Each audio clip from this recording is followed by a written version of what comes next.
जास्त तासांचं नाही. आम्हाला एक 21ला फोन आला आम्हाला.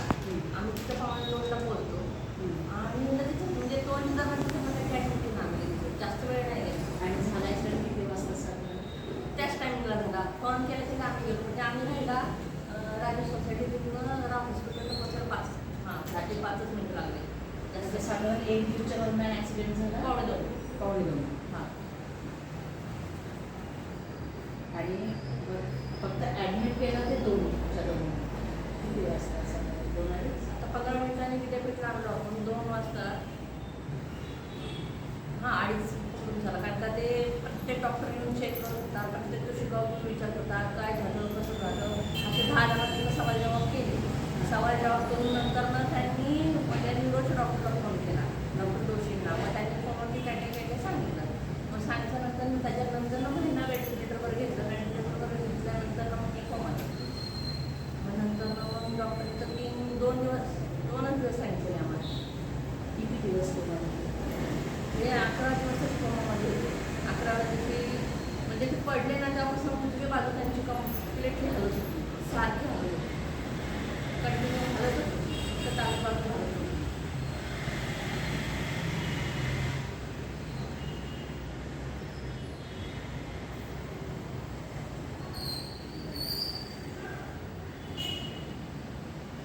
म्हणजे कोमात गेल्यानंतर मग ट्रीटमेंट काही चालू नाही केली त्यांना?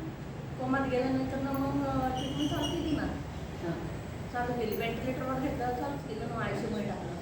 आणि मग भारती हॉस्पिटल, हां त्यानंतर तिला शेतीमध्ये आणि कराडला कुठे? कराडला ते आधी चांगले असताना. अच्छा. ते 8 महिन्यापूर्वी ऑगस्ट महिन्यात ॲक्सिडेंट व्हायच्या आधी. काय रिझन होतं तेव्हा ते ब्लॉकेज झाले होते त्यांना. असेच कामानिमित्त बाहेर गेले होते. हात दुखायला लागला. तिथं कोल्हापूरला टेस्ट वगैरे केली. तर तिथं काय सांगितलं नाही ब्लॉकेज वगैरे म्हणून. पण आम्ही इथं आलो तेव्हा आम्हालाच कळलं की हे काहीतरी वेगळं प्रकार. कोणत्या उजव्या हाताला? डाव्याच हाताला. डाव्या हाताला? डाव्या हाताला बोटापासून सुरुवात झाली.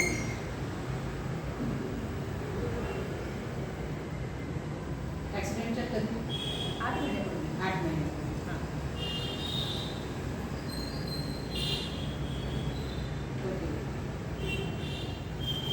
कधी असं अटॅक वगैरे आला का? नॉर्मल असं मायनर अटॅक किंवा असं काहीतरी वाटलं का तुम्हाला की तुम्ही हॉटेलमध्ये बसताना अचानक चक्कर आल्यासारखं होतं आधीमध्ये किंवा श्वास रोखल्यासारखं असं याच्या आधी कधी झालं होतं का? कधी नाही तसं काहीच नाही. साधी बीपीचं पण काय नाही त्यांना. नाही. बघा कसं आहे, हे जे ब्लॉकेज म्हणताय ना तुम्ही, हां ॲक्सिडेंटच्या 8 महिन्यापूर्वीच त्यांना ते लक्षणं दिसली होती. हां ब्लॉकेज होत आहे. हां. हां. त्यानंतर त्यांनी दवाखान्यामध्ये गेले ते इंजेक्शन्स घेऊन आले. हां.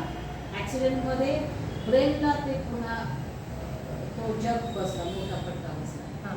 आणि मग राईट साईड त्यांची इफेक्टिव्ह झाली. कारण का डाव्याच बाजूला पडले ना ते. पडले डाव्या बाजूला आणि राईट साईड इफेक्टिव्ह झाली. राईट नाही डावीच झाले ना. आता तुम्ही राईट म्हणाले ना, काहीतरी हालत होता हालत होता हा उजवा हात आणि पाय कंपल्सरी हां. हालत होता. आणि पडले डाव्या साईड. हां म्हणून डावी बाजूच हे पूर्ण त्यांची झाली. कारण का मी तिथं चेक केलं ना हां. डोकं बिकं फुटले का तर त्यांचा टेंगूळ मला जाणवलं डोक्याला ओके. डाव्याच बाजूला. ते अपोजिटच असतं. लेफ्ट साईडचा ब्रेन जर तुमचा इंज्युअर झाला तर तुमच्या राईट साईडला इफेक्ट होतो. राईटला जर झालं नाही पण ते पडले ह्याच बाजूला आणि हात बाजू भागल्यामध्ये. हो शेकिंग कुठे झालं? राईट की लेफ्ट? जर झालं होता उभा पडले कुठे? डाव. इकडे सांग. पण हा वरती आहे म्हणजे हां हां ठीक आहे. तो काही विषय नाही आहे. हां.